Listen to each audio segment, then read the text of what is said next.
നമ്മുടെ ഫ്രാൻസിൽ AI summit ലോക ശ്രദ്ധ ആകർഷിച്ചു കഴിഞ്ഞിരിക്കുകയാണ്. ഇത് മോദിയുടെ ഒരു വികസന സ്വപ്നമുണ്ട്, വിഷൻ 1935. ഇത് രണ്ടും തമ്മിലൊന്ന് ബന്ധപ്പെടുത്തി നോക്കിയാൽ നമുക്ക് ലോകത്തിന് നൽകാൻ കഴിയുന്നത്, ഇപ്പോൾ made in India, make in India പ്രോജക്റ്റുകളൊക്കെ അതിൻ്റേതായ രീതിയിൽ മുന്നോട്ട് പോകുന്നു. നിരവധി വിജയങ്ങളുണ്ട്, പരാജയങ്ങളുമുണ്ട് അതിനകത്ത്. പക്ഷെ പരാജയങ്ങളിൽ നിന്ന് പാഠം ഉൾക്കൊണ്ടുകൊണ്ട് വിജയത്തിലേക്ക് ചുവടുവെക്കുകയാണ് എന്ന് നമുക്ക് പറയാം. എന്താണ് ഈ വിഷൻ, മോഡിയുടെ സ്വപ്നം, ഡ്രീം വിഷൻ 1935ഉം നമ്മുടെ ഏറ്റവും പുതിയ ആർട്ടിഫിഷ്യൽ ഇൻ്റലിജൻസിലെ കണ്ടെത്തലുകളും ഇതിനെ എങ്ങനെ നമുക്കൊന്ന് ബന്ധിപ്പിക്കാം? അല്ല, നമ്മൾ ഇന്നലെ ചർച്ച ചെയ്തതാണ് മോഡിയുടെ പ്രധാനപ്പെട്ട ചർച്ച. അത് നമ്മൾ വിദ്യാഭ്യാസ, ആരോഗ്യം, ഈ പറയുന്ന ഇൻഫ്രാസ്ട്രക്ചർ ഡെവലപ്മെൻറ്റ് അത്രയാണ് നമ്മൾ ഡിസ്കസ് ചെയ്തത്. മോഡിയുടെ അടുത്ത പ്രധാനപ്പെട്ട ഘട്ടം എന്ന് വെച്ചാൽ മേക്ക് ഇൻ ഇന്ത്യയാണ്. കാരണം ഇന്ത്യയെ ഒരു മാനുഫാക്ചറിങ് ഹബ്ബാക്കി മാറ്റും. അതെ, ഇന്ന് നമ്മുടെ ഇക്കോണമിയുടെ ഒരു ബാക്ക് ബോൺ എന്ന് വെച്ചാൽ അഗ്രികൾച്ചർ പ്ലസ് സർവീസാണ്, സർവീസ് സെക്ടറാണ്. സർവീസ് സെക്ടറിൻ്റെ പ്രശ്നം എന്ന് വെച്ചാൽ എളുപ്പം അത് എന്ന ബബിളാണത്, എളുപ്പം തകർന്നു പോകാം, പെട്ടെന്ന് കാറ്റടിക്കാൻ തകർന്നു പോകാം. പക്ഷേ മാനുഫാക്ചറിങ് സ്ട്രക്ചർ സ്ട്രോങ് ആയി കഴിഞ്ഞാൽ എളുപ്പം തകരില്ല. ഒരു കാര്യം, നമുക്ക് ചൈനയെ പോലെ ഇന്ത്യക്ക് നമുക്ക് സ്വന്തമായ മാർക്കറ്റുണ്ട്. മാനുഫാക്ചറിങ് മാർക്കറ്റ് വൾണറബിൾ ആവുന്നത് സ്വന്തമായി മാർക്കറ്റ് ഇല്ലാതെ വരുമ്പോൾ. യൂറോപ്പിൽ ഒരു ഗ്രേറ്റ് ഡിപ്രഷൻ വരുന്നത് അവിടെ സ്വന്തമായിട്ട് അത്ര വലിയൊരു മാർക്കറ്റ് ഉണ്ടായിരുന്നില്ല.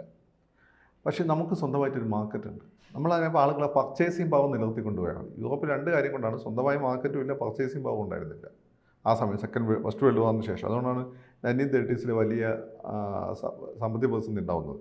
നമ്മളെ സമയം സ്വന്തം മാർക്കറ്റ് ഉണ്ട്, പർച്ചേസിങ് പവർ നിലനിർത്തുക എന്നുള്ളത്. പർച്ചേസിങ് പവർ നിലനിർത്തണമെന്ന് വെച്ചാൽ ആളുകൾക്ക് മൊബിലിറ്റി വളരെ പ്രധാനപ്പെട്ട ഒരു ഘടകമാണ്. ജോലി കിട്ടണം, അത് സ്വന്തമായിട്ട് റവന്യൂ അവർക്ക് ജനറേറ്റ് ചെയ്യാൻ പറ്റണം. അപ്പം അത് സർവീസ് സെക്ടറിൽ നിന്ന് മാനുഫാക്ചറിങ് സെക്ടറിലേക്ക് മാറ്റുകയും കൂടുതൽ തൊഴിലവസരങ്ങൾ മാനുഫാക്ചറിങ് സെക്ടറിലേക്ക് വരികയും സ്വന്തമായി നമുക്ക് മാർക്കറ്റ് ഉണ്ടാവുകയും ചെയ്യുമ്പോൾ ലോകത്ത് നടക്കുന്ന ഒരു വലിയ സാമ്പത്തിക പ്രതിസന്ധി സ്റ്റേറ്റ് കൺട്രോൾ കൂടി ഉണ്ടെങ്കിൽ നമുക്ക് വലിയൊരു പരിധി വരെ വലിയ കോട്ടം തട്ടാതെ നോക്കാൻ പറ്റും, മറികടക്കാം. ഇത് മോഡിക്കറിയാം. അതുകൊണ്ടാണ് മോഡി വളരെ ഫാസ്റ്റ് ട്രാക്കിൽ മാനുഫാക്ചറിങ് രംഗത്ത് കോൺസെൻട്രേറ്റ് ചെയ്തത്. പക്ഷേ മാനുഫാക്ചറിങ് രംഗത്ത് കോൺസെൻട്രേറ്റ് ചെയ്യുമ്പോൾ ഇതിൻ്റെ ഒരു ഫലം കിട്ടാൻ 10-20 വർഷം എടുക്കും. ഇതിപ്പോൾ പെട്ടെന്ന് നമ്മൾ കാലെടുത്ത് വെക്കുമ്പോൾ പലതും പരാജയമാണ്. പക്ഷേ എങ്കിൽ പോലും അങ്ങനെ പരാജയപ്പെടുമ്പോൾ പോലും ഇപ്പം ഇവിടെ ചില കാനഡയിൽ നിന്നൊക്കെ ഇന്ന് കമൻറ്റ് ചെയ്യുന്ന ചില ആൻറ്റിമാരുണ്ട്. അവർ ഇപ്പം 1-2 കമ്പനികൾ പൂട്ടിപ്പോയത് പറയും. എൻ്റെ ആൻറ്റി, ഇത് ഒരു ദിവസം കൊണ്ടല്ല, ഇതൊരു 5-10 വർഷത്തിലൊക്കെ ഇതിനൊന്ന് എന്താ പറയുക, സിമെൻറ്റ് ചെയ്യാൻ പറ്റുള്ളൂ. അത് കഴിഞ്ഞിട്ട് ഒരു 20 വർഷം കൊണ്ടൊക്കെ ഇതിൻ്റെ റിസൾട്ട് വരുള്ളൂ. നിങ്ങളൊരു കുട്ടി വന്ന ഉടനെ തന്നെ അവൻ മൈക്കിൾ ജാക്സനെ പോലെ ഡാൻസ് ചെയ്യുമോ? പിച്ച് വെച്ചല്ലേ നടക്കുക. അപ്പോൾ നമ്മുടെ ഇന്ത്യയുടെ, എനിക്ക് തോന്നുന്നു, 3ാമത്തെ നമ്മുടെ പഞ്ചവത്സര പദ്ധതിയിൽ സെൽഫ് റിലയൻസ് ആയിരുന്നു നമ്മുടെ ഉദ്യമം. 1ാമത്തത് കൃഷി, 2ാമത്തെ വ്യവസായവൽക്കരണം, 3ാമത്തത് ഇത് സ്വയം പര്യാപ്തത. ഈ 2 നമ്മൾ ഏതാണ്ട് അച്ചീവ് ചെയ്തു. പക്ഷേ ഈ സ്വയം പര്യാപ്തത അച്ചീവ് ചെയ്യാൻ പറ്റില്ല, എസ്പെഷ്യലി ഡിഫൻസിലൊന്നും. അതിന് കാരണം വെച്ചാൽ അന്നപ്പോൾ യുദ്ധം ഉണ്ടായി, ചൈനീസ് യുദ്ധം ഉണ്ടായി. യുദ്ധം വന്നപ്പോൾ ഇക്കോണമി താറുമാറായി. പിന്നെ നിരന്തരം പാകിസ്ഥാനുമായിട്ട് യുദ്ധം ഉണ്ടായി, സാമ്പത്തിക പ്രതിസന്ധി വന്നു, ഇൻ്റർനാഷണൽ അന്ന് ഓയിൽ ക്രൈസിസ് വന്നു. അങ്ങനെ നമുക്കത് ആ പേസിൽ മുന്നോട്ട് പോകാൻ പറ്റിയില്ല. അതാണിപ്പോൾ മോഡി ചെയ്യുന്നത്. അന്ന് നെഹ്റു തുടങ്ങി വെച്ച് അദ്ദേഹത്തിന് പൂർത്തിയാക്കാൻ പറ്റാതെ പോയിരുന്ന ആ ഒരു പ്രോജക്റ്റ് ഇപ്പം മോഡി ശക്തമായി നടപ്പിലാക്കുകയാണ്. അപ്പം നടപ്പിലാക്കുമ്പോൾ ആദ്യ ഘട്ടത്തിൽ ചില വീഴ്ചകളുണ്ട്. അതിനെ നോക്കി മോഡി ആയതുകൊണ്ട് അത് മോശമെന്ന് അറിയില്ലല്ലേ. ഇതിപ്പോൾ യെച്ചൂരി ആയിരുന്നു പ്രധാനമന്ത്രിയെങ്കിൽ ഇവരൊക്കെ ഈ ആൻറ്റിയൊക്കെ എന്തൊക്കെ പറയും, വെരി ഗുഡ്. ഇതൊക്കെ സ്വാഭാവികമാണ്. ഇങ്ങനെയല്ല, റഷ്യ എത്ര മിസൈൽ, എത്ര സ്പുട്നിക്കുകൾ മുകളിലോട്ട് അയച്ചിട്ട് പരാജയപ്പെട്ടിട്ടാണ് അവസാനം സ്പുട്നിക്ക് മുകളിൽ എത്തിച്ചതെന്ന് പറയും. ഇതന്നെയാണ് എനിക്ക് നിങ്ങളോട് പറയാനുള്ളത്. അമേരിക്ക അപ്പോളോ ഒന്നും അവിടെ എത്തിക്കുന്നതിന് മുമ്പ് എത്ര പരാജയങ്ങൾ നടന്നിട്ടുണ്ട്. ഇവിടെ തന്നെ PSLV നോക്കൂ, എത്ര പരാജയങ്ങളോടെയാണ് അവസാനം നമ്മൾ PSLV അച്ചീവ് ചെയ്തത്. അതാണ് അതിൻ്റെ ഒരു കാര്യം. അപ്പോൾ ആ രീതിയിൽ ഇപ്പം അത് മാത്രമല്ല, എങ്കിൽ പോലും റിസൾട്ട് വന്നു തുടങ്ങിയിട്ടുണ്ട്. കാരണം മുമ്പൊക്കെ കുട്ടികളുടെ കളിപ്പാട്ടങ്ങളൊക്കെ, ഞാനിപ്പം അടുത്ത കാലത്ത് ശ്രദ്ധിച്ചൊരു കാര്യമാണ്, ഇപ്പം ചൈനീസ് കളിപ്പാട്ടങ്ങളായിരുന്നു പലപ്പോഴും. ഇപ്പം നമ്മൾ നോക്കുമ്പോൾ മെയ്ഡ് ഇൻ ഇന്ത്യ ഇഷ്ടം പോലെ കളിപ്പാട്ടങ്ങൾ വരുന്നുണ്ട്. ഈ ചൈനീസ് കളിപ്പാട്ടങ്ങൾ ഒരേറെ ഞാൻ തീരുമായിരുന്നു. പക്ഷേ ഇപ്പോൾ ഈ മെയ്ഡ് ഇൻ ഇന്ത്യൻ്റെ പിന്നെ പ്രോജക്റ്റ് 300 രൂപയുടെ കുട്ടികളുടെ ബസ്സൊക്കെ ഉണ്ട് പ്ലാസ്റ്റിക്കിൻ്റെ. നല്ല ഉറപ്പുള്ള സാധനമാണ്, നല്ല ക്വാളിറ്റിയുള്ള സാധനങ്ങൾ വരുന്നുണ്ട്. ഇതെല്ലാം ഇങ്ങനെയുള്ള വ്യവസായികൾക്ക് എന്ത് ഒരു സപ്പോർട്ട് കൊടുക്കണം. അല്ലെങ്കിൽ ദാശാണി ബിസ്ക്കറ്റ് ഉണ്ടാക്കി മോഹൻലാലിനെ പോലെ ആയിപ്പോവും. മനസ്സിലായില്ലേ? ഇവർക്കൊരു സപ്പോർട്ട് കൊടുക്കണം. ആ സപ്പോർട്ട് സെൻട്രൽ ഗവൺമെൻറ് കൊടുക്കുന്നുണ്ട്. ഇപ്പോൾ കേരള ഗവൺമെൻറ് മാറിയിട്ടോ, കേരളത്തിൻ്റെ സിസ്റ്റം മാറി.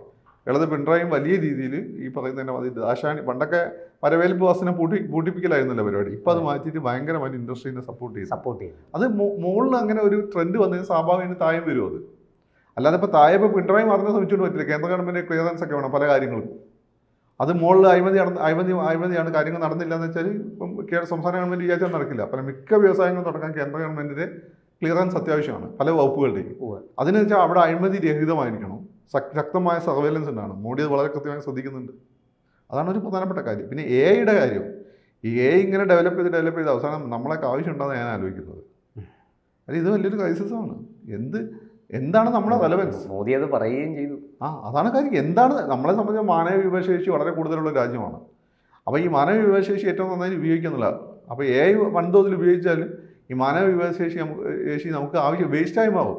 നമ്മൾ പണ്ട് ഈ നിവിൻ പോളി ഏതൊരു സിനിമയെ പറഞ്ഞത്, ഡാ തടിയാൽ ഒരുത്തനോട് പറയുന്നുണ്ട്, നീ അതുണ്ടാക്കാനുള്ള മെഷീൻ മാത്രമാണ്. ഈ അതെന്താണെന്ന് മനസ്സിലായല്ലോ?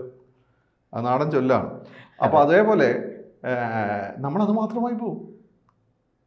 പിന്നെ ഇപ്പം എന്താണ് ഈ സിനിമ ഉണ്ടല്ലോ, മിഷൻ ഇമ്പോസിബിളിൻ്റെ ഏറ്റവും പുതിയ വെർഷനിൽ വില്ലൻ എന്ന് പറഞ്ഞാൽ AI ആണ്. ഒരു spy agency, American spy agency ഒരു AI ഉണ്ടാക്കുന്നു. അത് റോങ്ങായി പോകുന്നു. അത് പിന്നെ സ്വന്തം തീരുമാനങ്ങളൊക്കെ എടുത്ത് ഈ ഏജൻസി പുറത്തു പോയി ലോകം കീഴടക്കാൻ ശ്രമിക്കുന്നു. ഇതൊക്കെ സംഭവിക്കും. നിങ്ങൾ വിചാരിക്കുമ്പോൾ അത്ര എളുപ്പമുള്ള കാര്യം. ഇപ്പം വെല്ലുവിളികളുണ്ട്. ഇത് കൺട്രോൾ ചെയ്ത് പോയിട്ടില്ലെങ്കിൽ ഇത് പുറത്തു പോകും. കാരണം മനുഷ്യൻ്റെ നമ്മളിപ്പോൾ അങ്ങനത്തെ ഞാൻ അടുത്ത കാലത്ത് വായിച്ചത് ഗൂഗിളോ മറ്റോ ഒരു സോഫ്റ്റ്വെയർ ഒരു AI കണ്ടുപിടിച്ചു.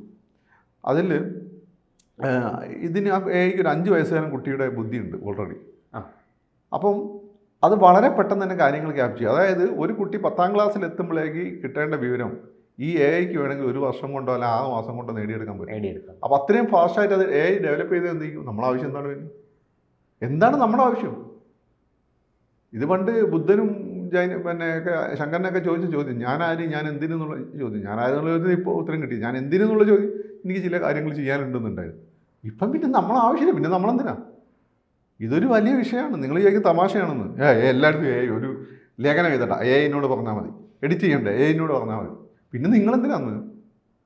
ഇപ്പോൾ മോദി ഫ്രാൻസിൽ മുന്നോട്ട് വെച്ച ആശങ്കയ്ക്ക് വലിയ പ്രാധാന്യമുണ്ട്. നമുക്ക് എത്ര ആശങ്കകൾ മുന്നോട്ട് വെക്കാൻ പറ്റുള്ളൂ. ഇവന്മാരൊക്കെ എത്തിക്സ് പറയുള്ളൂ. പ്രവൃത്തിയിലൊരു എത്തിക്സ് ഒന്നുമില്ല, പൈസ മാത്രമേ ഉള്ളൂ. ഇന്ത്യനെ ഗുണമെന്ന് വെച്ചാൽ നമ്മൾ എത്തിക്സ് ജീവിതത്തിൽ പ്രാവർത്തികമാക്കാൻ കൂടിയുള്ളതാണ്. അതുകൊണ്ടാണ് പണ്ട് നമ്മൾ മഹാഭാരത യുദ്ധം നടന്ന സമയത്ത് പോലും പ്രഭാതത്തിൽ സൂര്യൻ ഉച്ചതിന് ശേഷം യുദ്ധമുള്ളൂ, യുദ്ധനീതി. രാത്രി യുദ്ധമില്ല. അത് അപ്പോൾ അഭിമന്യുവിനെ പോലുള്ള ആളുകളെ കൊന്നത് എല്ലാവരും പറയുന്നത് അനീതി എന്നാണ്. അതിനത് പാടില്ലാത്തതാണ്. കാരണം എല്ലാവരും കൂടി എതിർത്ത് പല ആയുധങ്ങൾ ഉപയോഗിച്ച് ഒരാളെ കൊല്ലാൻ പാടില്ല. യുദ്ധത്തിന് പാഹിയാനൊക്കെ ഇന്ത്യ സന്ദർശിച്ച സമയത്ത് അദ്ദേഹം എഴുതി വെച്ചിട്ടുണ്ട്, പൊതുവേ യുദ്ധനീതി പാലിച്ചിരുന്നു. അതായത് സ്ത്രീകളെയും കുട്ടികളെ ആക്രമിക്കില്ല, കാലാൾപ്പടയോടെ ഏറ്റുമുട്ടുള്ളൂ, കുതിരപ്പടയോടെ ഏറ്റുമുട്ടുള്ളൂ, ഇങ്ങനെ പറയും. ആയുധം നഷ്ടപ്പെട്ടവനെ ആക്രമിക്കില്ല. അങ്ങനെ നമ്മളെ ഇതൊക്കെ തകർന്നു പോയിട്ട് തുർക്കികൾ വന്നതോടുകൂടി അവർക്ക് അങ്ങനെയൊന്നുമില്ല, കണ്ടാലൊക്കെ അവർ കൊന്നുകളയും. പിന്നെ ഈ ബ്രിട്ടീഷുകാരെ വന്നതോടുകൂടി അതുപോലെ ഒരു കരാറുണ്ടെങ്കിൽ അത് പാലിക്കും. ഇതൊക്കെയായിരുന്നു നമ്മുടെ രീതി. അവസാനം കല്യാണം കഴിപ്പിച്ച് ബന്ധം ഉറപ്പിക്കും, പിന്നെ പ്രശ്നമില്ല. ഇപ്പം തന്നെ മഹാഭാരതത്തിൽ ഞാൻ കേട്ടത്, ഇപ്പം അടുത്ത് ഞാൻ വായിച്ചത്, എനിക്കറിയില്ലാത്തൊരു ശരിയാണ്, വല്ല ഇനിയിപ്പോൾ ഇതൊക്കെ പറയുമ്പോൾ കോൺട്രവേഴ്ഷ്യലാണ്. നമ്മൾ വായിച്ച എല്ലാ ആളുകൾ പറയും, ഭാനുമതി ഉണ്ടല്ലോ, ദുര്യോധനൻ്റെ ഭാര്യ, അവർ പിന്നെ അർജുനനെ കല്യാണം കഴിച്ചു എന്നുള്ളത് വേറെ ഏതൊരു വേർഷനിൽ, വ്യാസ മഹാഭാരതത്തിലല്ല, വേറെ ഏതൊരു വേർഷനിൽ സാധ്യതയുണ്ട്. അത്തരം വെർഷനുകൾ വേർഷനുണ്ട്, വേറെ വേർഷൻ വ്യാഖ്യാനങ്ങളുണ്ട്. ഞാൻ വ്യാസ മഹാഭാരതത്തിൽ നല്ല പറഞ്ഞത്, പഠിത്തത്തെ വായിച്ചാൽ പറഞ്ഞത്. വ്യാസഭാരതത്തിലില്ല, ഞാൻ വായിച്ചിട്ടുണ്ട്. അപ്പം ഇതിൻ്റെ ഒരുപാട് ഏതോ വേർഷനിലുണ്ട്. അപ്പം രാമായണത്തിൻ്റെ ഏതൊരു വേർഷനിൽ രാവണൻ്റെ മകളാണ് സീത എന്നുണ്ട്. നമുക്ക് അങ്ങനെ ഒരു ഡെമോക്രാറ്റിക് സംവിധാനം ഹിന്ദു ചുറ്റുപാടുണ്ട്, അറിയാമല്ലോ. അപ്പം അല്ലെങ്കിൽ ഇപ്പം അങ്ങനെ അല്ലെങ്കിൽ പോലും കല്യാണം കഴിച്ച് പ്രശ്നം തീർക്കും. ഇതാണ് നമ്മുടെ ഒരു രീതി. അപ്പം അതുകൊണ്ടാണ് മോഡി ഒരു ഏൻഷ്യൻ്റ് ഇന്ത്യൻ വിസ്ഡത്തിൻ്റെ ഒരു ഏറ്റവും അവസാനത്തെ ആ ഒരു ഗണത്തിൽപ്പെടുന്ന പിൻബലമുണ്ട്. അതുകൊണ്ടാണ് നമ്മൾ ഈ കൺസേൺ മുന്നോട്ട് വെക്കുന്നത്. ഇത് പ്രമുഖ ഹിസ്റ്റോറിയനായ ഹരീരി മുന്നോട്ട് വെച്ചിട്ടുണ്ട്. ഹരീരി അദ്ദേഹത്തെ പുസ്തകങ്ങൾ മൊത്തം ചോദിക്കുന്നത് മനുഷ്യൻ്റെ ഇനി റെലവൻസ് ഉറപ്പുവരുത്താൻ വേണ്ടിയിട്ടാണ്. എന്താണ് മനുഷ്യൻ്റെ റെലവൻസ്? ഇതൊരു വലിയ ക്വസ്റ്റ്യനാണ്. പക്ഷേ AI നമുക്ക് പിന്നോട്ട് പോകാൻ പറ്റില്ല. പക്ഷേ AI വളരെ കൺട്രോൾഡ് ആയിട്ട് മാത്രമേ സമർത്ഥമായിട്ട് ഉപയോഗിക്കുക. അതെ, അത് മാത്രമേ പറ്റുള്ളൂ. It's actually a big question. അപ്പം അവിടെ എനിക്ക് തോന്നുന്നു ഇന്ത്യക്ക് വലിയ കോൺട്രിബ്യൂഷൻസ് നൽകാനുണ്ട്.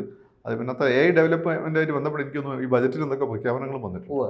അങ്ങനെ നമ്മളെ ഏരിയയിൽ ശ്രദ്ധിക്കുന്നുണ്ട്. പക്ഷേ അവിടെ കുറച്ചുകൂടി എത്തിക്കലായിട്ടുള്ള വശത്തിന് ഇമ്പോർട്ടൻസ് കൊടുക്കേണ്ടി വരും. ഇപ്പോൾ ആളുകൾ അവിടെ നിന്ന് വെറുതെ കമൻറ്റ് ചെയ്യും, AI വന്നാൽ നിനക്കെന്താന്നൊക്കെ ചെയ്യും. AI എന്ന് എനിക്കല്ല പ്രശ്നം, അവനാണ് പ്രശ്നം. അതാണ് പ്രശ്നം. പിന്നെ ഒന്നും തൊഴിലുണ്ടാവില്ല, വെറുതെ ഇന്ന് കമൻറ്റ് ചെയ്യാൻ വളരെ എളുപ്പമാണ്. അല്ല, അങ്ങനെ ഒരു ഫേസ്ബുക്കിലൊരു പോസ്റ്റ് കണ്ടു. ഈ ആർട്ടിഫിഷ്യൽ ഇൻ്റലിജൻസ് വരുന്നതോടുകൂടി മനുഷ്യൻ മറ്റ് ജോലികളൊക്കെ ഈ വ്യവസായവൽക്കരണവുമായി ബന്ധപ്പെട്ടുള്ള തൊഴിൽ മേഖല മുഴുവനും നാമാവിശേഷമായി തിരിച്ച് കൃഷിയിലേക്ക് മടങ്ങും. കൃഷി ചെയ്യാൻ AI വന്നാലോ? AI-യുടെ ടെക്നോളജി ഉപയോഗിച്ചുകൊണ്ട് മനുഷ്യൻ കൃഷിയിലേക്ക് മടങ്ങും. കൃഷി ഒരു വലിയ തൊഴിലായി മാറും. അല്ല, അതാ പറഞ്ഞത്. ഒരു ചർച്ച. അല്ല, അങ്ങനെ ഞാൻ ചോദിക്കട്ടെ, എല്ലാ മേഖലയും AI വരും. സർവീസ് സെക്ടറിലും കൃഷി എല്ലാം AI ചെയ്യാൻ പറ്റൂ. ട്രാക്ടറും ട്രില്ലറും മറ്റു സാധനങ്ങളും കൂടി AI കൂടി ചെയ്ത് കഴിഞ്ഞാൽ അവർക്ക് ചെയ്യാൻ പറ്റില്ലേ? പ്രശ്നം റെലവൻസ് ആണ്. നിങ്ങൾ ഒരു സ്ഥലത്ത് മാത്രമായിട്ട് ഒതുക്കി വെക്കാൻ പറ്റില്ല. അതെ. So it's a big question. കൂടുതൽ വാർത്തകളും വിശേഷങ്ങളും നിങ്ങളിലേക്ക് എത്താൻ ABC മലയാളം സബ്സ്ക്രൈബ് ചെയ്യുക, ബെൽ ബട്ടണും അമർത്തുക.